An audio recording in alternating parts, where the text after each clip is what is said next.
Doctor साहब नमस्ते। Homeopathy के इतिहास के बारे में कुछ बताएं। होम्योपैथी, सबसे पहले तो हम होम्योपैथी के बारे में बात करेंगे। जैसे लोग सोचते हैं कि ये इंडियन पैथी है, ये इंडियन नहीं, ये जर्मनी यूरोप में आविष्कृत हुई थी और इसका आविष्कार किया था डॉक्टर हैनीमैन। पद्धति को बनाया, इसको पद्धति का आविष्कार किया। कई मेडिसिन्स जो एलोपैथी में गलत तरीके से दी जाती थी, तो उसको सही तरीके से खोजने के लिए उन्होंने इस पद्धति को की खोज की। और इसका जो मेन प्रिंसिपल है, जिसे हम कहते हैं सिमिलिया सिमिलिबस क्वेरेंटर, मतलब लाइक्स क्योर लाइक। इसका मतलब होता है जैसे जहर जहर को मारता है, लोहा लोहे को काटता है, उसी तरीके से जो मेडिसिन होम्योपैथी में सिम्टम और लक्षणों को पैदा करती है, वो जिनको ठीक करती है उनको पैदा करती है। इस तरह से ये काम करती है। और इसमें जो है सिर्फ उसके फिज़िकल सिम्टम के आधार पे दवाई नहीं देता है, हम इनको एज अ होलिस्टिक सिम्टम पे काम करता है। मैं होम्योपैथी के बारे में आपको एक विशेष चीज़ बताना चाहूँगा। Homeopathy treat the patient, not the disease. Disease क्या है? डिस ईज़, जो ईजीनेस को डी अरेंज कर रही है, ख़राब कर रही है, उसको हम अरेंज करते हैं। और होम्योपैथी में, जैसा मैंने बताया, होम्योपैथी ट्रीट द पेशेंट। लेकिन जब भी कभी होम्योपैथी के पास आता है तो आप उसका रोगी का इतिहास भी पूछते हैं जी, उनकी जो आदतें होती हैं वो भी पूछते हैं, उनका जो मानसिक स्वास्थ्य है वो भी पूछते हैं, परिवार के साथ उनका कैसा संबंध है, मित्रों के साथ कैसा संबंध है, भावनात्मक संबंध लोगों के साथ कैसा है, इन सबको ध्यान में रखते हुए आप इलाज। ऐसा माना जाता है डॉक्टर साहब, कुछ लोग कहते हैं कि होम्योपैथी जो होती है वो पुराने रोगों पे काम, क्या ये सच है? ये गलत अवधारणा है। होम्योपैथी पुराने से पुराने रोग को जड़ से ख़त्म करने में सक्षम है। और इसके माध्यम से हम जितने भी पुराने रोग हैं जो एलोपैथिक अंग्रेजी दवाइयों के द्वारा दबाए गए हैं, तो उनको ये पहले उभारती है, उभार के और जड़ से ख़त्म करती है। इतनी सक्षमता है। कुछ लोग ऐसा कहते हैं जैसे एलोपैथी के अंदर अगर दवाई लेते हैं तो उसको साइड इफ़ेक्ट होते ही होते हैं क्योंकि वो सीधा केमिकल हमारे शरीर में डालते हैं। जी, क्या होम्योपैथी में भी होते तो केमिकल ही है, क्या इनके साइड इफ़ेक्ट्स होते हैं?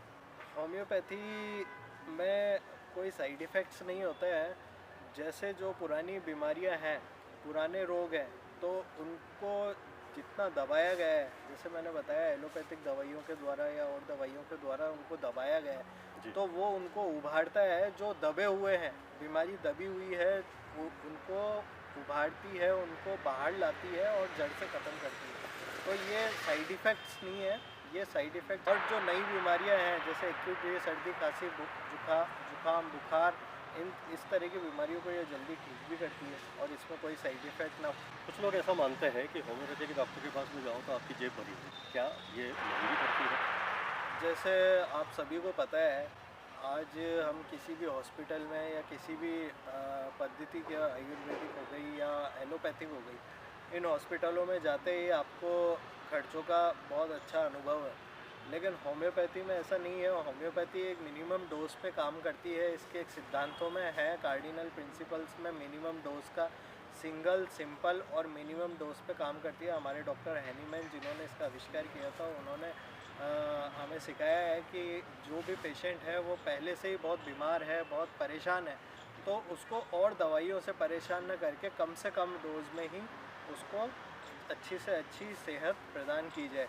तो कम से कम डोज में कम से कम पैसे भी लगते हैं और पद्धतियों की तुलना में बहुत कम में इलाज खर्चा हो होता है जी। सकता है। तो ये तो बहुत अच्छी बात है कि और पद्धति की तुलना में इसमें खर्चा कम है, लेकिन कुछ ऐसी बीमारियां हैं जिनका लंबा इलाज चलता हो, जी, जैसे क्रॉनिक डिजीज़ है, किसी को इस तरह की बीमारियां हैं, उसमें लंबा इलाज चलेगा। तो जब लंबा इलाज चलेगा तो क्या खर्चा नहीं पड़ेगा? जब लंबा इलाज चलता है तो और पद्धतियों की तुलना में ये लंबे इलाज में भी बहुत कम से कम किफ़ायती दर पे और अच्छी सेहत प्रदान कर सकती है। और बहुत कम से कम शुल्क पे दवाइयाँ मिलती हैं और पद्धतियों की। कुछ लोगों का ऐसा विचार है कि ये पद्धति बहुत धीरे धीरे कार्य करती है। बहुत धीरे धीरे कार्य नहीं करती है, ये बिल्कुल गलत अवधारणा है। इसको मैं करेक्ट करना चाहूँगा। जी। सबसे पहले तो ये धीरे धीरे काम करने का, जो जैसा मैंने पहले भी बताया, जो पुरानी बीमारियां हैं, जो 5, 6, 10 साल से जो पेशेंट है, मरीज़ है, वो परेशान है, और परेशान क्यों है, क्योंकि उसने कई जगह से दवाइयाँ ली हैं, एलोपैथिक दवाइयाँ ली हैं, अंग्रेज़ी दवाइयों से उसने रोग को दबाया है। वो कुछ पलों के लिए सही होता है, फिर वापस उभर बीमारी जाता है। उभर जाती है। तो वो उसको लेके हमारे पास आता है। अब हमारे पास आएगा, उसकी पूरी फिज़िकल, मेंटल, इमोशनल और सारी तरह के उससे सिम्पटम्स पूछे जाते हैं, उसकी हिस्ट्री, उसकी पास्ट हिस्ट्री, उसकी फैमिली हिस्ट्री। उसके आधार पर जब ट्रीटमेंट देते हैं तो वो जो पुरानी बीमारियां हैं उनको ठीक करने में ये धीरे धीरे काम करती है, क्योंकि वो जो दबी हुई बीमारी है उसको भी बाहर निकाला जाता है और वो बाहर निकलती है और जड़ से ख़त्म होती है। इसलिए कुछ जो पुराने रोग हैं उनमें ये धीरे काम करने का ऐसा, और धीरे नहीं, वो जड़ से ख़त्म करने का प्रोसेस रहता है।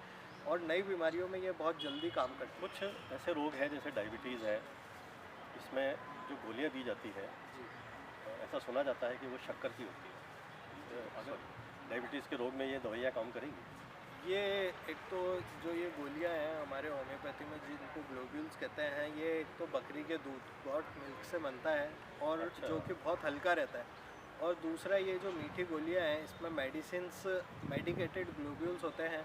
तो ये डायबिटीज़, शुगर जैसी बीमारियों में कोई भी नुकसानदायक नहीं है, इसमें कोई भी नुकसान नहीं करता है और ठीक करता है। इन्हीं दवाइयों से हम डायबिटीज़ के पेशेंट्स को ठीक करते हैं। जी। कुछ जैसे लंबे चलने वाले रोग होते हैं, जैसे एलोपैथी में कहा जाता है कि अगर किसी को चर्म रोग हो गया तो वो जीवन भर रहेगा, उसको सिर्फ दवाइयाँ लेनी ही पड़ेंगी। जैसे किसी को उच्च रक्तचाप हो गया, जैसे हाई बीपी जिसको बोलते हैं, अगर वो हो गया तो फिर उसको भी सारे जीवन दवाइयाँ लेनी पड़ेंगी। एलोपैथी में ये भी कहता है कि जैसे किसी को हृदय रोग हो गया है, कोलेस्ट्रॉल जमा हो गया है, तो ये कोलेस्ट्रॉल जो है पिघलाया नहीं जा सकता या उसमें नसें साफ़ नहीं हो सकती, तो इसमें जीवन भर दवाइयाँ काम में लेनी ही पड़ती है। क्या होम्योपैथी में भी ऐसा है या ये पूरा ठीक कर देता है? होम्योपैथी में ऐसा कुछ भी नहीं है। होम्योपैथी में जीवन भर चलने वाली कोई भी दवाइयों का के लिए कोई हमारे पास ऐसा कोई भी रोग नहीं है जिसके लिए हम जीवन भर दवाई देते हैं। एलोपैथी डॉक्टर्स जो बीमार नहीं है उनको भी बीमार कर देते हैं, उनको ज़बरदस्ती दवाइयाँ देते हैं और बीपी की दवाई एक बार स्टार्ट करते हैं, होती है तो पेशेंट्स को उसकी हैबिट हो जाती है, एडिक्ट हो जाता है वो, और उसके बाद उसको लाइफ टाइम ये लेनी पड़ती है। लेकिन होम्योपैथी में high blood pressure, diabetes, thyroid जो अभी बहुत ज़्यादा चल रही है, या यूँ कहें कि इनकी आदत हो चुकी है, अब पेशेंट्स को डॉक्टरों ने इसकी आदत डाल दी है, तो ऐसा कुछ भी नहीं है। ये सारी बीमारियां ठीक होने वाली हैं और लाइफ टाइम इनका कोई गोली दवाई लेने की ज़रूरत नहीं है। यानी कि आपका कहने का मतलब है कि अगर प्रॉपर इलाज लिया जाए, समय पर जो डॉक्टर्स के द्वारा सलाह दी गई है उस समय जो भी दवाइयाँ लेनी है वो ले, आहार पर नियंत्रण रखें, जी। और अगर कोई एक्सरसाइज वगैरह बताई गई है, कसरत वगैरह बताई गई है, अगर उसको करते रहे तो ये दवाइयाँ बंद भी हो सकती है और रोगी जो है बिल्कुल स्वस्थ होकर अपना स्वस्थ हो सकता है। सामान्य जीवन जी सकता है। जी।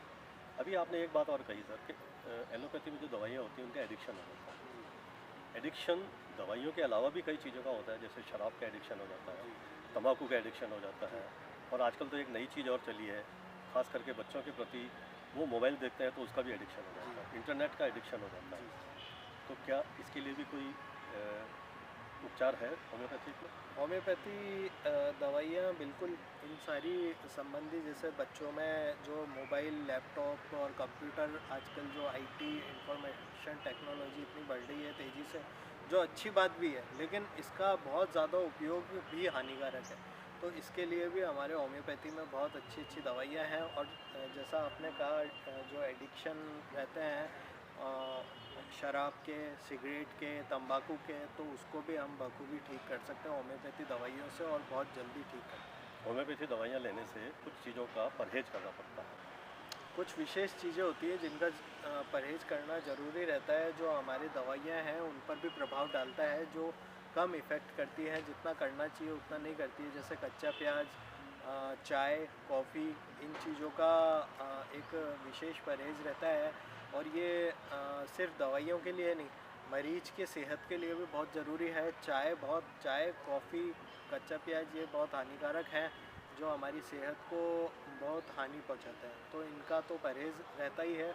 और इसके अलावा जो भी बीमारी संबंधी परहेज़ रहते हैं वो हम बताते हैं। अभी कुछ समय पहले एक बहुत भयंकर बीमारी आई थी, पेंडेमिक था, कोविड-19। जी।